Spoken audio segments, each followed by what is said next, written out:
বন্ধুদের সাথে ঘুরতে এসে মেয়েটি হঠাৎ জানতে পারে সে কোনো মানুষ নয়। তার বন্ধুরা তাকে এখানে এনেছে কাউকে মারার জন্য।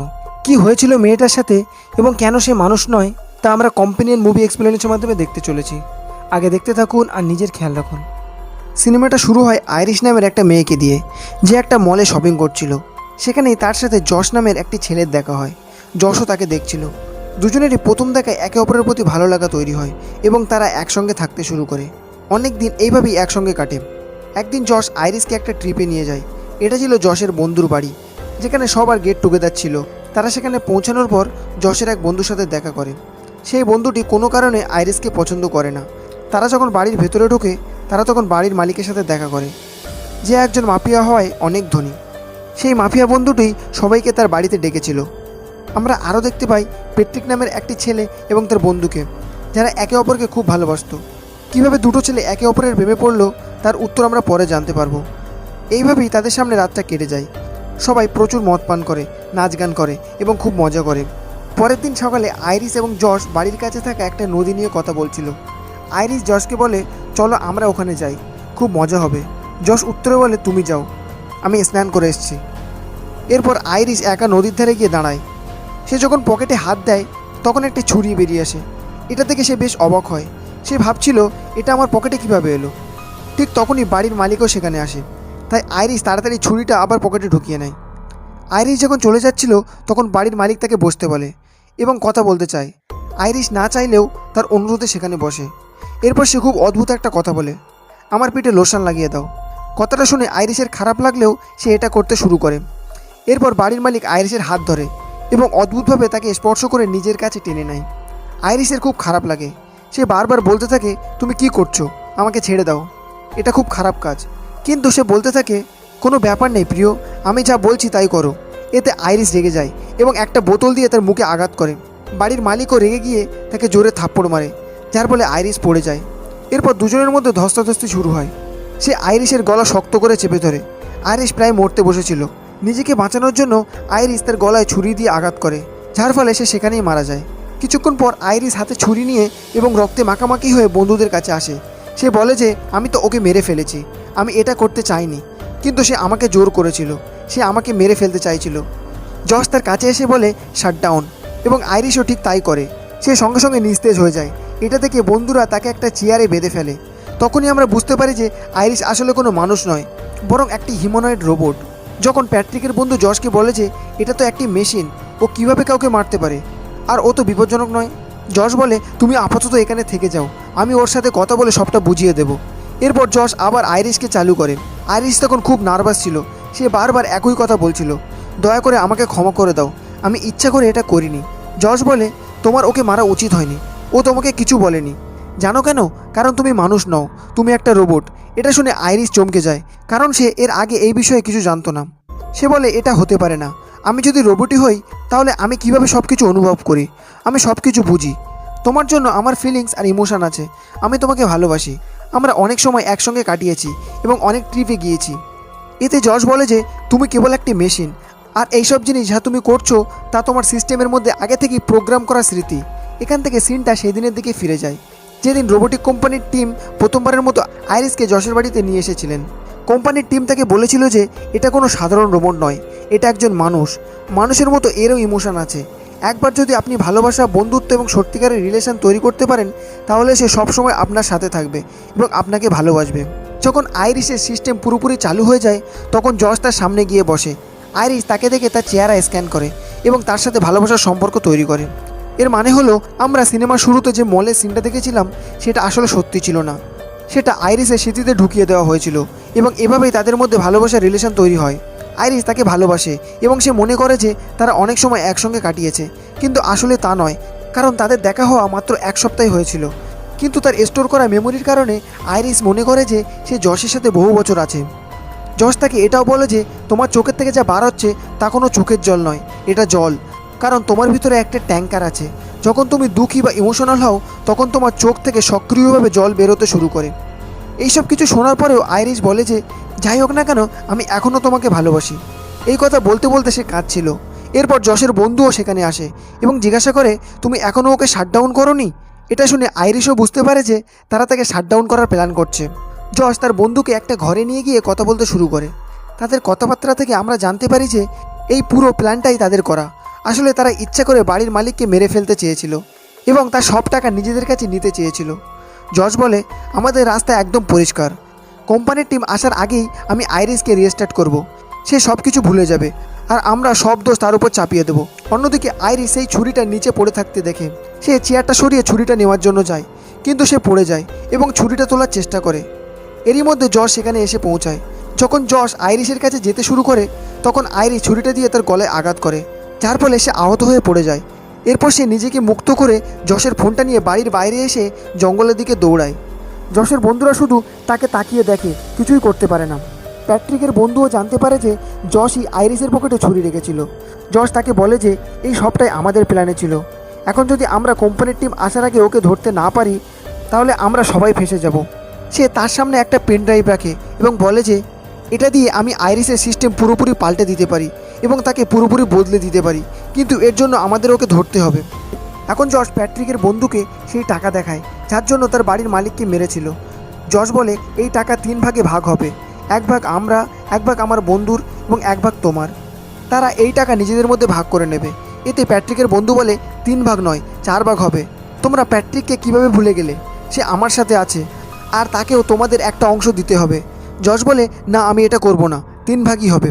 এই কথা শুনে তার বন্ধু গিয়ে প্যাট্রিককে শাটডাউন করে দেয়। প্যাট্রিক শাটডাউন হয়ে যায় এবং আমরা বুঝতে পারি যে প্যাট্রিকও একটা রোবট। যশের বন্ধু তাকে বলে যে এখানে মোট $12 মিলিয়ন আছে, এর মধ্যে আমরা তোমাকে $4 মিলিয়ন দেব। তোমাকে শুধু আমাদের আইরিসকে খুঁজে দিতে হবে, তুমি কোনোভাবেই ধরা পড়বে না। সে রাজি হয়, কিন্তু বলে যে আমি বন্দুকটা আমার সাথে রাখবো কারণ আইরিস খুব বিপজ্জনক। এরপর সে প্যাট্রিককেও আবার চালু করে। অন্যদিকে আমরা দেখি যে আইরিস দৌড়াতে দৌড়াতে জঙ্গলের ভিতরে চলে এসেছে। যশের ফোনটা তার কাছে ছিল এবং ভালো ব্যাপার হলো সে সেটার পাসওয়ার্ড জানে। সে ফোনটা চালু করে ডিভাইস কন্ট্রোলে যায় এবং সেটিং পরিবর্তন করতে শুরু করে। সে ব্রেন পাওয়ার সম্পর্কিত ইন্টেলিজেন্স অপশানটা দেখতে পায়, যেটা 40% ছিল, কিন্তু সে এটাকে 100% করে দেয়। এখন তার ব্রেন অনেক দ্রুত কাজ করবে এবং তার ভিতরেও একটা পরিবর্তন ঘটে। 4 বন্ধু জঙ্গলে চলে এসেছিল। যশ বলে যে আমাদের দুজনের টিম বানিয়ে আলাদা আলাদাভাবে আইরিসকে খুঁজতে যেতে হবে, কারণ তাহলে আমরা তাকে সহজেই খুঁজে পাবো। এরপর তারা আলাদা হয়ে আইরিসকে খুঁজতে শুরু করে। আইরিস যখন প্যাট্রিক এবং তার বন্ধুকে দেখতে পায় তখন সে সঙ্গে সঙ্গে একটা গাছের পিছনে লুকিয়ে পড়ে এবং তাদের কথা শুনতে শুরু করে। প্যাট্রিকের বন্ধু তাকে বলে যে যশ আর তার বন্ধু খুব খারাপ কাজ করেছে।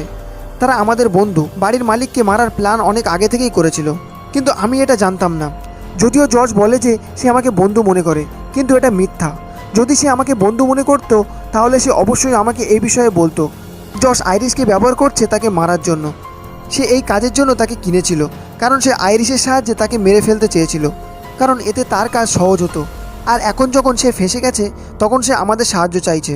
এই কথা শুনে প্যাট্রিকও বলে আমিও কি একটা রোবট? তাহলে কি তুমিও আমার সাথে এমন করবে? আসলে সে জেনে গিয়েছিল যে সে একটা রোবট। তার বন্ধু এটা শুনে বেশ অবাক হয়। সে জিজ্ঞাসা করে তুমি এটা কিভাবে জানলে? প্যাট্রিক বলে বন্ধু, আমি তোমার সাথে এতদিন ধরে আছি, আমি কেবল জানতে পারলাম। এখন আমরা দেখি যে কিভাবে প্যাট্রিক এবং তার বন্ধুর মধ্যে একটা ভালোবাসা এবং বন্ধুত্বের সম্পর্ক গড়ে উঠেছিল। তারা দুজন একটা ফেস্টিভ্যালে দেখা করেছিল এবং তাদের মধ্যে একটা গভীর সম্পর্ক তৈরি হয়েছিল। এরপর তার বন্ধু বলে চিন্তা করো না, আমি তোমার সাথে কিছুই খারাপ করব না, কারণ আমি তোমার সাথে থেকে সত্যি তোমাকে ভালোবেসে ফেলেছি। তুমি খুব ভালো, আমি সবসময় তোমার সাথে থাকবো, তুমি আমার জন্য সব কিছু করো। তারা যখন কথা বলছিল তখন আইরিসের ফোনটা বেজে ওঠে এবং দুজনেই জানতে পারে যে আইরিস গাছের পেছনে গেছে। প্যাট্রিকের বন্ধু বন্দুকটা বের করে। আইরিস দৌড়াতে শুরু করে, সে গুলি করতে শুরু করে, কিন্তু তার লক্ষ্য ঠিকভাবে লাগে না। এটা থেকে প্যাট্রিকের বন্ধু অন্যদিকে যায় এবং সে সামনে থেকে আসে এবং আইরিসকে ধরে ফেলে যখন আইরিস সামনে দৌড়াচ্ছিল। এর ফলে দুজনেই টেনে নিয়ে পড়ে যায়, কিন্তু বন্দুক নেওয়ার আগে সে আঘাত করতে পারে। আইরিস তাকে ধরে ফেলে এবং দুজনের মধ্যে লড়াই শুরু হয়, কিন্তু এর মধ্যে বন্দুক থেকে গুলি বের হয়। গুলিটা প্যাট্রিকের বন্ধুর গায়ে লাগে এবং সে সেখানে মারা যায়। প্যাট্রিকও ওপর থেকে দাঁড়িয়ে এটা দেখছিল। আর এখন যখন যশ এবং তার বন্ধুরাও এখানে চলে এসেছে তখন আইরিস বাড়ির দিকে দৌড়ায়। সে যশের হাইটেক গাড়িতে বসে এবং লক করে দেয়। ততক্ষণে যশও সেখানে চলে এসেছিল এবং গাড়ির দরজা খোলার চেষ্টা করতে শুরু করে, কিন্তু গাড়িটা কাজ করছিল না, কারণ এটা শুধু ভয়েস কমান্ডে চলতো। যখন আইরিস তার নিজের গলায় গাড়ি স্টার্ট করতে বলে তখন ভয়েসটা মিলছিল না। তার কাছে সময় কম ছিল, কারণ যশ গাড়ির জানালার কাজ ভাঙতে শুরু করেছিল। এখন আইরিস তার ব্রেন ব্যবহার করে সে সেটিংসে গিয়ে তার ভয়েস যশের মতো করে দেয়। শীঘ্রই ভয়েসটা মিলে যায় এবং গাড়িটা চালু হয়ে যায়। আর আইরিশ এখান থেকে চলে যায়। কিন্তু যশও খুব চালাক ছিল, সে সঙ্গে সঙ্গে বাড়ির ভিতরে যায়। সে বাড়ির মালিকের ফোনটা নিয়ে পুলিশের কাছে রিপোর্ট করে যে গাড়িটা চুরি হয়ে গেছে। রিপোর্ট ফাইল হওয়ার পর গাড়িটা একটা রাস্তার পাশে নিজে থেকেই থেমে যায়। এরপর যশ সেই ফোন থেকে তার ফোনে কল করে এবং যখন আইরিশ ফোনটা ধরে তখন যশ বলে, দয়া করে বাড়িতে ফিরে এসো, আমি সব কিছু ঠিক করে দেবো। তুমি রোবট, তাই তোমার কোনো শাস্তি হবে না, এবং যদি তুমি এর জন্য দুঃখ পাও তাহলে ঠিক আছে, আমি তোমার মধ্যে পরিবর্তন করে দেবো যাতে তুমি সব কিছু ভুলে যাও এবং আমরা আবার একসাথে থাকতে পারি। আইরিশ এতে বলে, একদমই না, এখন আমি তোমাকে আবার বিশ্বাস করে ভুল করতে পারি না। তুমি আমাকে বাড়ির মালিকের মারার জন্য ব্যবহার করেছো। প্যাট্রিক এবং তার বন্ধু জঙ্গলে কথা বলছিল আর আমি তাদের সব কথা শুনেছি। আমার এখান থেকে চলে যাওয়া উচিত। আমি তোমার কাছে আর ফিরে আসবো না, কারণ আমি এখন বাঁচতে চাই। কলটা কেটে যাওয়ার সঙ্গে সঙ্গে যশ প্যাট্রিকের কাছে দৌড়ায়। সে তার বন্ধুর ফোনটা নেয় এবং প্যাট্রিকের সেটিংসে পরিবর্তন করতে শুরু করে। তার রাগ 100% বাড়িয়ে দেয়। এই পরিবর্তন করার পর সে প্যাট্রিককে রিস্টার্ট করে এবং যখন সে তার চোখ খোলে তখন এবার যশ তার সামনে ছিল। তাই এখন দুজনের মধ্যে ভালোবাসা এবং বন্ধুত্ব তৈরি হয় আর প্যাট্রিক এখন যশকেই ভালোবাসতে শুরু করে। যশ তাকে বলে, তুমি আমার সাথে থাকতে চাও তাই না? তুমি আলাদা থাকতে পারবে না তাই না? কিন্তু আইরিশ চাই আমাদের আলাদা করতে, তোমাকে যেতে হবে এবং তাকে থামাতে হবে। যখন আইরিশ গাড়ির জানালায় কাঁচ ভাঙছিল তখন একজন পুলিশ অফিসার সেখানে আসে। এটা থেকে সে গাড়ি থেকে নেমে আসে। ততক্ষণে আইরিশও বাইরে চলে এসেছিল। এখন আইরিশকে এমনভাবে প্রোগ্রাম করা হয়েছিল যে সে মিথ্যে কথা বলতে পারে না। আর যখন অফিসার তাকে জিজ্ঞাসা করে যে আপনি এখানে কি করতে এসেছেন, তখন সে বলে যে কাছে একটা বাড়ি আছে, আমরা সবাই বন্ধু সেখানে মজা করছিলাম। এখন অফিসার জানতে পারে যে এটা কার বাড়ি, তাই সে অফিসারকে বলেন, আমার সাথে আসুন, আমি আপনাকে আপনার বাড়িতে নিরাপদে পৌঁছে দেব। এটা শুনে আইরিশ বলে যে আমি তাকে মেরে ফেলেছি এবং এখন আমার বন্ধুরা আমাকে মারতে চায়, তাই আমি আর তাদের কাছে ফিরে যেতে চাই না। এর মধ্যেই প্যাট্রিক সেখানে চলে আসে। সে আইরিশের উপর আক্রমণ করে। প্রথমে সে তাকে মারে, তারপর খারাপভাবে খুন করে। এরপর সে যশের ফোনটা নিয়ে আইরিশকে শাটডাউন করে এবং তাকে নিয়ে ফিরে আসে।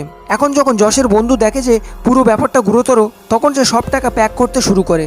সে যশকে বলে যে আমি এখান থেকে চলে যাচ্ছি, এখন তুমি এই ব্যাপারটা সামলাও।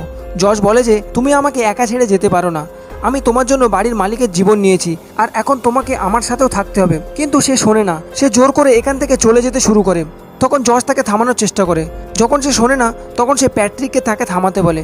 আর আপনি নিশ্চয়ই জানেন যে প্যাট্রিক তাকে কীভাবে থামিয়েছে, কারণ তার রাগ 100% ছিল। সে তার পিঠে ছুরি দিয়ে আঘাত করে, যার ফলে সে মারাত্মকভাবে আহত হয় এবং তার থেকে দ্রুত রক্ত বেরোতে শুরু করে আর শীঘ্রই সেও মারা যায়। এখন তার দেহ সরানোর পর যশ আবার আইরিশকে চালু করে, কিন্তু সে আইরিশের হাত চেয়ারের সাথে বেঁধে রেখেছিল যাতে সে চাইলেও কিছু করতে পারতো না। যশ বলে যে আমি কেবল তোমাকে পরিবর্তন করে রিস্টার্ট করতে চাইছিলাম যাতে তোমার ভিতরে সেভ করা ডেটা মুছে যায়, কিন্তু এখন আমার মনে হচ্ছে তোমাকে শেষ করে দেওয়া উচিত। আইরিশ, যার ব্রেন 100% কাজ করছিল, সে বলে যে আমি জানি তোমার কি পছন্দ আর কি অপছন্দ। সে আরও অনেক কিছু বলে যা কেবল যশের মনে চলছিল, যার কারণে যশ বুঝতে পারে যে তার ব্রেন কতটা দ্রুত কাজ করছে। তাই সে তার ইন্টেলিজেন্স 0 করে দেয়। এর মানে হলো তার ব্রেন পুরোপুরি চলে যায়। যখন সে যশের নিয়ন্ত্রণে চলে আসে, আইরিশ ঠিক তাই করছিল যা সে বলছিল। সে তার একটি হাত ছাড়িয়ে দেয় এবং তার নিচে একটা মোমবাতি রাখে। সে এটা এই কারণেই করে যাতে সে ব্যথা অনুভব করে এবং সে জ্বলতে শুরু করে। এখন যশ কোম্পানিকে ফোন করে যাতে তারা এসে আইরিশকে নিয়ে যায়। আইরিশের পুরো হাত জ্বলে যায় এবং এখন তার রোবোটিক হাত দেখা যায়। তখন সে প্যাট্রিককে আগুন নেভানোর নির্দেশ দেয়।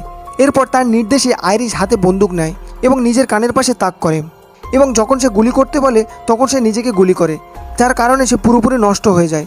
কিছুক্ষণ পর যখন রোবোটিক কোম্পানির টিম আইরিশকে নিতে আসে তখন সে তাদেরকে একটা মিথ্যে গল্প বলে এবং প্যাট্রিককে একজন পুলিশ সাজিয়ে সাক্ষী হিসেবে নিয়ে আসে। সে যশের সাথে একমত ছিল, এই কারণে কোম্পানির টিম তাকে বিশ্বাস করে। কিন্তু একজন টিম মেম্বার এটাও বলে যে সত্য যাই হোক না কেন আমরা সেটা খুঁজে বের করব, কারণ আমরা প্রতিটি রোবটের ভিতরে একটা ডিভাইস লাগিয়েছি যাতে জালিয়াতি এড়ানো যায়। ভালো খবর হলো এই ডিভাইসটা উদ্ধার করা সম্ভব, কারণ গুলি আইরিশের মাথায় লেগেছে আর সেই ডিভাইসটা কোমরের পিছনের দিকে লাগানো আছে।